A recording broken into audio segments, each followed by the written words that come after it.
എന്ത് പണ്ടാരത്തിനാടാ ഇവിടെ ഇതിനെ കൊണ്ട് കളിത്തിരിക്കുന്നത്? എവിടെങ്കിലും കൊണ്ടുപോയി കളയുണ്ടോ ഇതിന്? കളയേ? എവിടെ കൊണ്ട് കളയാൻ? കളയാൻ അവള് പൂച്ചക്കുട്ടിയും പട്ടിക്കുട്ടിയൊന്നും അല്ല, ഇവന്റെ ഭാര്യ. നീ ഇത് അനുഭവിക്കണോടാ, ആയുഷ്കാലം മുഴുവനും നീ ഇത് അനുഭവിക്കണം. മതിയോ ശവത്തി കുത്തിയത്? കുത്തും, ഈ ശവത്തി ഞാൻ ഇനിയും കുത്തും. എന്നെ അത്രയ്ക്ക് കുത്തിയിട്ടുണ്ടവൻ.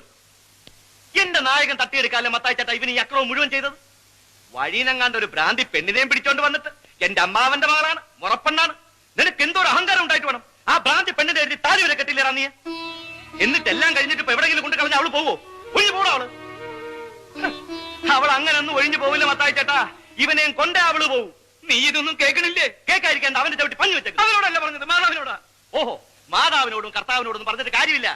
ഇതൊക്കെ ഓരോരുത്തരുടെ വിധിയാ, അതിനി നമ്മളായിട്ട് തടയാതിരുന്നാ മതി. വിധിയാ? എന്ത് വിധി? പോടവിടുന്ന്.